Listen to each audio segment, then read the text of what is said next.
Hello students, हमने पिछली class में 16th ग्रुप कंप्लीट कर लिया था। आज हम स्टार्ट कर रहे हैं पी ब्लॉक में अगला ग्रुप, ये है 17th ग्रुप। 17th ग्रुप के जो एलिमेंट्स हैं इनको हम बोलते हैं हैलोजेंस। पूरे ग्रुप को बोला जाता है हैलोजन फैमिली। हैलोजन का मतलब क्या होता है? Salt forming. तो 17 ग्रुप के जो एलिमेंट्स हैं ये सॉल्ट्स बनाते हैं, इसलिए अपन इनको हैलोजेंस कहते हैं। सॉल्ट बनाते हैं, फॉर एग्जांपल जैसे क्लोरीन, तुम्हें पता है सोडियम के साथ मिलकर सोडियम क्लोराइड बनाता है, तो कॉमन सॉल्ट होता है, इसलिए अपन इनको हैलोजेंस बोलते हैं। पूरे ग्रुप को हैलोजन फैमिली कहते हैं। कॉन्फ़िगरेशन देखिए इनके किस फॉर्म का रहता है। Fluorine atomic number 9, configuration 1s2 2s2 2p5। Chlorine atomic number 17, configuration 1s2 2s2 2p6 3s2 3p5। तो देख रहे हो उनका जनरल कॉन्फ़िगरेशन किस फॉर्म का है? 2s2 2p5 3s2 3p5। तो इन जनरल ns2 np5, ये इनका जनरल कॉन्फ़िगरेशन होता है, ns2 np5। ठीक है। अब अपन देखते हैं इस ग्रुप के कैरेक्टरिस्टिक्स, जनरल कैरेक्टरिस्टिक्स। फर्स्ट है इलेक्ट्रॉनिक कॉन्फ़िगरेशन। अभी बताया मैंने तुम्हें, इनका जनरल कॉन्फ़िगरेशन ns2 np5 होता है, क्योंकि सभी एलिमेंट्स एक जैसा कॉन्फ़िगरेशन शो करते हैं, इसलिए इनकी केमिकल प्रॉपर्टीज एक जैसी होती हैं। सेकेंड कैरेक्टरिस्टिक है फिजिकल स्टेट। इस ग्रुप में आने वाले elements fluorine, chlorine, bromine, iodine और एस्टेडीन, इसमें से जो पहले दो एलिमेंट्स हैं फ्लोरीन और क्लोरीन, ये गैसेस हैं। ब्रोमीन लिक्विड है, जबकि ये सॉलिड है। ठीक है, ये इनकी फिजिकल स्टेट होती है। नेक्स्ट है मेल्टिंग और बॉइलिंग पॉइंट। जैसे जैसे अपन ऊपर से नीचे की तरफ जा रहे हैं, फ्लोरीन से आगे बढ़ रहे हैं, वैसे वैसे देख रहे हो गैस से सॉलिड की तरफ मूव कर रहे हैं अपन। यदि हम गैस से सॉलिड की तरफ मूव कर रहे हैं, इसका मतलब कि मेल्टिंग और बॉइलिंग पॉइंट इंक्रीज होगा। ठीक है, तुम्हें पता है सॉलिड्स का मेल्टिंग पॉइंट हाई होता है, तो इसका मतलब ग्रुप में ऊपर से नीचे जाने पर मेल्टिंग बॉइलिंग पॉइंट इंक्रीज। अगली कैरेक्टरिस्टिक है आयनाइजेशन एनर्जी। बाकी ग्रुप्स में भी देखा है अपन ने, जब अपन ग्रुप में ऊपर से नीचे की तरफ आते हैं तो एटॉमिक साइज बढ़ जाती है, आखिरी वाला इलेक्ट्रॉन न्यूक्लियस से दूर हो जाता है, उसको निकालना इजी हो जाता है, तो आयनाइजेशन एनर्जी डिक्रीज हो जाती है। जो बाकी दो ग्रुप्स में अपन ने 15-16 ग्रुप में पढ़ा है, सेम वही पैटर्न है। तो ऊपर से नीचे आने पर आयनाइजेशन एनर्जी डिक्रीज। नेक्स्ट है इलेक्ट्रॉन एफिनिटी। इलेक्ट्रॉन एफिनिटी मतलब अट्रैक्शन फॉर इलेक्ट्रॉन्स। जब अपन ग्रुप में ऊपर से नीचे की तरफ जाएंगे तो साइज बढ़ जाती है, साइज बढ़ जाती है तो इलेक्ट्रॉन जो है वो ज्यादा दूर हो जाता है, उसके लिए जो अट्रैक्शन है वो वीक हो जाएगा, तो इलेक्ट्रॉन एफिनिटी डिक्रीज होती है। इलेक्ट्रॉन एफिनिटी डिक्रीज होती है जैसे बाकी ग्रुप्स में होती है। लेकिन इसमें एक खास बात है यहाँ पे, जब अपन फ्लोरीन से क्लोरीन पे आते हैं तो अपन ने बोला इलेक्ट्रॉन एफिनिटी डिक्रीज होती है। इसका मतलब कि क्लोरीन की जो इलेक्ट्रॉन एफिनिटी है वो कम होनी चाहिए एज कंपेयर टू फ्लोरीन, जैसा कि नॉर्मली होता है, लेकिन ऐसा नहीं है। ठीक है, यहां पर एक एक्सेप्शन है। इलेक्ट्रॉन एफिनिटी ऑफ फ्लोरीन कम होती है as compare to electron affinity of chlorine. अब इस टाइप के क्वेश्चंस ही इस चैप्टर में से आते हैं, रीजनिंग क्वेश्चन, कि वैसे तो अपन पैटर्न जब देखें ग्रुप में ऊपर से नीचे जाने पर तो इलेक्ट्रॉन एफिनिटी डिक्रीज होती है, लेकिन यहाँ उल्टा हो गया। अब इसका रीजन पूछते हैं कि ऐसा क्यों होता है, तो उसका रीजन बताता हूँ। देखो फ्लोरीन का कॉन्फ़िगरेशन हमने देखा था 1s2 2s2 2p5। मतलब यदि आखिरी इलेक्ट्रॉन एफिनिटी फॉर इलेक्ट्रॉन से, मतलब इलेक्ट्रॉन को अट्रैक्ट कर रहे हैं, तो यदि मान लो इलेक्ट्रॉन आया भी तो वो कहां पर आने वाला है, 2p सबशेल में। अब फ्लोरीन जो है वो इस ग्रुप का पहला एलिमेंट है और बहुत छोटा एलिमेंट है, ठीक है। तुम्हें पता है फ्लोरीन जो है वो पूरे पीरियोडिक टेबल में बहुत ज्यादा इलेक्ट्रोनेगेटिव एलिमेंट होता है। तो फ्लोरीन जो है वो बहुत ज्यादा इलेक्ट्रोनेगेटिव है, क्यों? क्योंकि इसकी साइज बहुत कम होती है। तो फ्लोरीन जो है ये बहुत छोटी साइज का होता है, स्मॉल साइज का एटम है। तो यदि छोटी साइज का एटम है, इसका मतलब उसके अंदर जो इलेक्ट्रॉन्स हैं ये बहुत पास पास होते हैं। इलेक्ट्रॉन बहुत पास पास होने की वजह से इनके बीच में जो रिपल्शन है, negative negative charge repel each other, इनके बीच में जो रिपल्शन है वो बहुत हाई होता है। तो अब यदि मान लो बाहर से किसी इलेक्ट्रॉन को न्यूक्लियस, जो कि यहाँ पर पॉजिटिवली चार्ज न्यूक्लियस है, वो उस इलेक्ट्रॉन को अट्रैक्ट करता है, तो इनके बीच में जो फोर्स ऑफ अट्रैक्शन एक्ट कर रहा है वो इस फोर्स ऑफ रिपल्शन से न्यूट्रलाइज हो जाता है। मतलब कि उतने बाहर के इलेक्ट्रॉन को उतना स्ट्रांगली अट्रैक्ट नहीं कर पाता जितना कि दूसरे एटम्स में हो पाता है। तो ये इनके बीच में, इलेक्ट्रॉन इलेक्ट्रॉन के बीच में एटम की छोटी साइज होने की वजह से इंटर इलेक्ट्रॉनिक रिपल्शन हाई होता है, जिसकी वजह से अट्रैक्शन फॉर इलेक्ट्रॉन वीक हो जाता है। और अट्रैक्शन फॉर इलेक्ट्रॉन वीक मतलब इलेक्ट्रॉन एफिनिटी कम, इसलिए फ्लोरीन की इलेक्ट्रॉन एफिनिटी लेस होती है than the electron affinity of chlorine. आगे समझ में? नेक्स्ट प्रॉपर्टी है इलेक्ट्रोनेगेटिविटी। अपन ने पहले भी पढ़ा है 15 ग्रुप 16 ग्रुप में कि जब एटम की साइज कम होती है तो उसकी इलेक्ट्रोनेगेटिविटी ज्यादा होती है। इस ग्रुप में भी फ्लोरीन, क्लोरीन, ब्रोमीन, आयोडीन में फ्लोरीन जो है वो सबसे छोटा है। सबसे छोटा मतलब उसकी इलेक्ट्रोनेगेटिविटी सबसे ज्यादा। तो इलेक्ट्रोनेगेटिविटी का यदि अपन को ऑर्डर लिखना है तो होता है fluorine greater than chlorine, greater than bromine, greater than iodine. ठीक है, ये इलेक्ट्रोनेगेटिविटी। नेक्स्ट प्रॉपर्टी है बॉन्ड एनर्जी।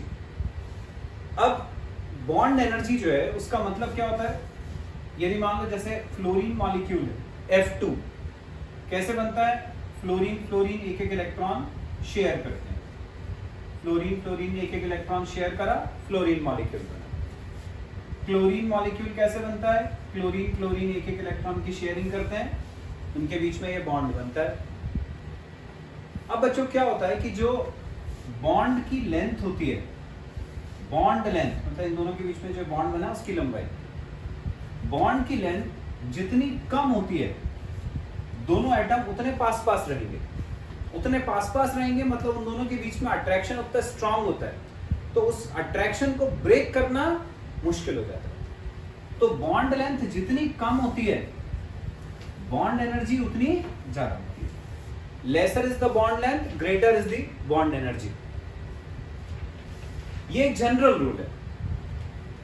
लेकिन फ्लोरीन और क्लोरीन में यदि अपन देखें तो फ्लोरीन का जो ये बॉन्ड है इसकी लेंथ होती है 1.42 एंगस्ट्रॉम। क्लोरीन का जो ये बॉन्ड है इसकी बॉन्ड लेंथ होती है 1.99 एंगस्ट्रॉम। एंगस्ट्रॉम तुम जानते हो, 1 एंगस्ट्रॉम 10⁻⁻10 मीटर होता है, बहुत छोटा डिस्टेंस है। तो फ्लोरीन की बॉन्ड लेंथ इतनी है, क्लोरीन की बॉन्ड लेंथ इतनी है। जो मैंने अभी बोला उसके अकॉर्डिंग बॉन्ड लेंथ कम तो बॉन्ड एनर्जी ज्यादा। तो फ्लोरीन की बॉन्ड लेंथ कम है as compare to bond length of chlorine. इसका मतलब इसकी बॉन्ड एनर्जी ज्यादा होनी चाहिए फ्लोरीन की, पर ऐसा नहीं होता। बॉन्ड एनर्जी जो है फ्लोरीन की यहां से ज्यादा होनी चाहिए क्योंकि इसकी बॉन्ड लेंथ कम है, लेकिन bond energy of fluorine is less than bond energy of chlorine. Fluorine की बॉन्ड एनर्जी कम होती है। रीजन वही जो मैंने अभी तुम्हें पहले बताया। फ्लोरीन का जो साइज है वो बहुत छोटा होने की वजह से उसके अंदर वाले जो इलेक्ट्रॉन्स हैं वो बहुत पास पास आते हैं। इलेक्ट्रॉन पास पास होने की वजह से इंटर इलेक्ट्रॉनिक रिपल्शन हाई हो जाता है। इंटर इलेक्ट्रॉनिक रिपल्शन हाई हुआ, इसका मतलब कि जो मॉलिक्यूल की स्टेबिलिटी है वो कम हो जाएगी। ठीक है, अंदर ही रिपल्शन इतना ज्यादा हो रहा है कि वो उसको ब्रेक करने की कोशिश करेगा, बॉन्ड जो है वो वीक हो जाएगा। बॉन्ड वीक हो जाता है इसलिए बॉन्ड एनर्जी कम हो जाती है। तो bond energy of fluorine is less than bond energy of chlorine because of inter electronic repulsion in fluorine. आगे समझ में? चलो अगली प्रॉपर्टी, कलर्ड। जितने भी हैलोजेंस होते हैं ये सभी कलर्ड होते हैं। अब कलर किसी एलिमेंट में क्यों आता है? ये जैसे मान लो कोई एटम है, उसके अंदर ये इलेक्ट्रॉन है। लाइट जब इसके ऊपर पड़ती है तो जो इलेक्ट्रॉन्स अपने ऑर्बिट में घूम रहे होते हैं ये जंप करके हायर ऑर्बिट में जाते हैं। ये जो लाइट की एनर्जी है उसको उन्होंने गेन करा, लाइट की एनर्जी को गेन करके हायर ऑर्बिट में गए, लेकिन हायर ऑर्बिट में जाएंगे तो पूरा इलेक्ट्रॉनिक कॉन्फ़िगरेशन जो है वो गड़बड़ हो जाता है। तो एटम अपनी पुरानी पोजीशन में जाने की कोशिश करता है। तो ये इलेक्ट्रॉन जो जंप करके गया था ये वापस जाने की कोशिश करता है अपने ऑर्बिट में।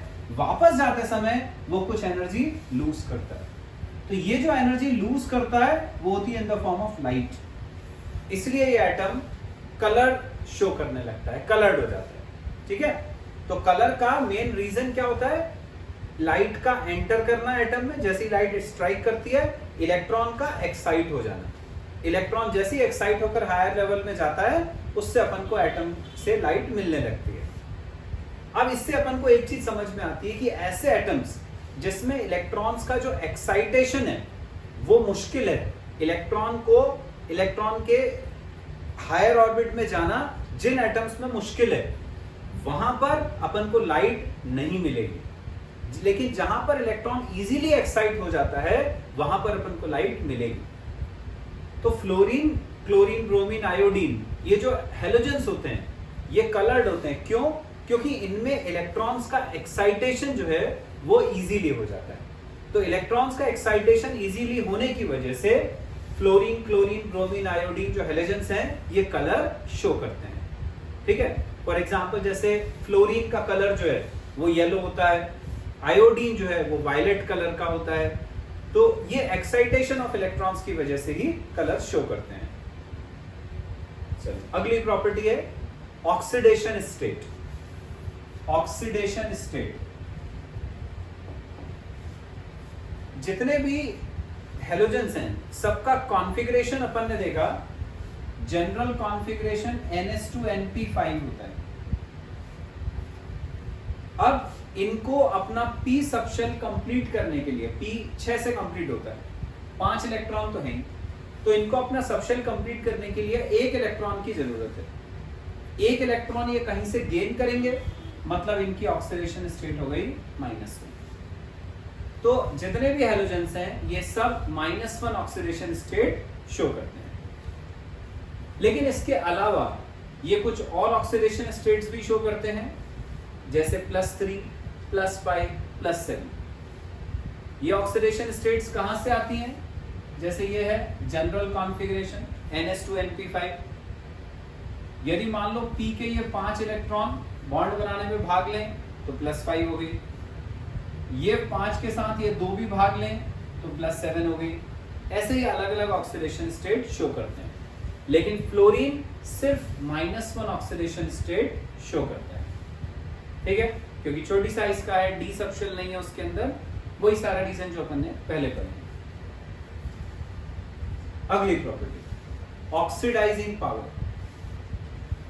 ऑक्सीडाइजिंग पावर, ये जितने भी एलिमेंट्स हैं फ्लोरीन, क्लोरीन, ब्रोमीन, आयोडीन, अपन को पता है इनको एक ही इलेक्ट्रॉन चाहिए अपना ऑक्टेट कंप्लीट करने के लिए। एक ही इलेक्ट्रॉन चाहिए, मतलब ये इलेक्ट्रॉन आसानी से गेन कर लेंगे। जैसे फ्लोरीन है, एक इलेक्ट्रॉन गेन करेगा, F- आयंस बनाएगा। उसने इलेक्ट्रॉन गेन करा, गेन ऑफ इलेक्ट्रॉन क्या कहलाता है? रिडक्शन। गेन ऑफ इलेक्ट्रॉन कहलाता है रिडक्शन। और जो जितनी आसानी से रिड्यूस होता है वो उतना अच्छा ऑक्सीडाइजिंग एजेंट होता है। जो जितना इजीली रिड्यूस होगा वो उतना अच्छा ऑक्सीडाइजिंग एजेंट होता है। तो फ्लोरीन जो है वो क्योंकि बहुत छोटा एटम है, बहुत ज्यादा टेंडेंसी इलेक्ट्रॉन गेन करने की, तो वो आसानी से रिड्यूस हो जाता है, मतलब उसका ऑक्सीडाइजिंग पावर बहुत अधिक होता है। तो यदि अपन ऑक्सीडाइजिंग पावर कंपेयर करें तो फ्लोरीन का सबसे ज्यादा, उसके बाद क्लोरीन, फिर ब्रोमीन, फिर आयोडीन। ये ऑक्सीडाइजिंग पावर हो गया। अगली प्रॉपर्टी है सॉल्युबिलिटी। ये जो हेलोजेंस होते हैं इनके बीच का जो कोवेलेंट बॉन्ड होता है F2 में, Cl2 में, Br2 में, I2 में, ये नॉन पोलर होता है। ठीक है, पोलर बॉन्ड तुमने पढ़ा है, पोलर कोवेलेंट बॉन्ड पिछले साल पढ़ा है। जब जो शेयर्ड पेयर है, जब दो एटम अलग अलग टाइप के होते हैं, शेयर्ड पेयर जो है वो बीच के इलेक्ट्रॉन पेयर को अपनी तरफ, कोई एक एटम शेयर्ड पेयर को अपनी तरफ खींच लेता है तो उसके ऊपर नेगेटिव चार्ज आ जाता है, दूसरे के ऊपर पॉजिटिव चार्ज आ जाता है। तो जब ऐसे कोवेलेंट बॉन्ड में चार्जेस आ जाते हैं तब अपन उसको बोलते हैं पोलर कोवेलेंट बॉन्ड। ठीक है, लेकिन इनके बीच के जो बॉन्ड होता है ये नॉन पोलर होता है। नॉन पोलर होने की वजह से ये वाटर के अंदर सॉल्युबल नहीं होते, तो ये ऑलमोस्ट इनसॉल्युबल होते हैं वाटर। लेकिन सिर्फ फ्लोरीन जो है वो वाटर के साथ डिसॉल्व होकर ऑक्सीजन गैस रिलीज करता है, बाकियों से अलग नेचर शो करता है। F2 प्लस H2O ये बनाता है 4HF, ऑक्सीजन गैस इसमें निकल जाती है, प्लस O2।